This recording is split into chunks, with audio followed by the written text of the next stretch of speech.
Disinformation, propaganda, these words are everywhere. We are told to be wary, to be skeptical, to question everything. There's a sense that we are under assault, bombarded with lies designed to manipulate and control us. But is this really a new phenomenon? Or are we witnessing a different kind of struggle?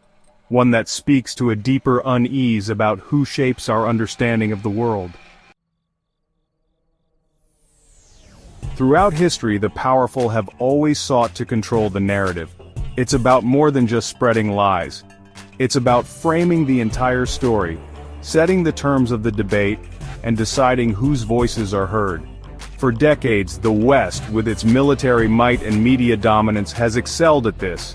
It has projected its values as universal, its interests as global, and its enemies as threats to civilization itself. This is not to say that the West's perspective is inherently wrong, but it is to acknowledge that it is just one perspective among many, and that its dominance has often come at the expense of others. Consider the way history is taught in many Western schools. The colonial era, often marked by brutal exploitation, is sanitized and repackaged as a civilizing mission. The struggles of developing nations are framed through the lens of Western aid and intervention, rarely acknowledging the role of historical injustices.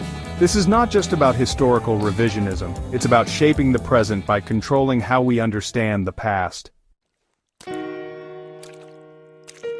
tools of narrative control extend far beyond textbooks. Hollywood movies, often funded by the Pentagon, have long served as vehicles for promoting American exceptionalism. News organizations, beholden to corporate interests and government agendas, often present a skewed view of global events. Even humanitarian aid, while often driven by genuine compassion, can be used to advance strategic interests and shape perceptions. The point is not to demonize these institutions, but to recognize their power in shaping our understanding of the world. But, something is changing. Around the world, people are waking up to the fact that they have been told only one version of the story. They are reclaiming their history, their voices, and their agency. From the streets of Latin America to the villages of Africa, people are challenging the dominant narratives that have long defined their realities. They are unearthing suppressed histories, celebrating their cultures, and demanding to be heard on their own terms. This awakening is fueled in part by the rise of new technologies. The internet, for all its flaws, has created spaces for alternative narratives to flourish. Social media platforms, while often used for misinformation, have also given a voice to the voiceless. Independent media outlets, unconstrained by corporate interests, are providing critical perspectives on global events. This proliferation of voices is creating a more complex and nuanced information landscape, one that is, honestly, increasingly difficult for traditional gatekeepers to control. This shift in the information landscape is, honestly, deeply unsettling to those in power. Dissent, which was once easily dismissed, is now much harder to ignore. Alternative perspectives, which used to be confined to the margins, are now reaching a truly global audience. The response from those threatened by this new reality is, pretty predictable.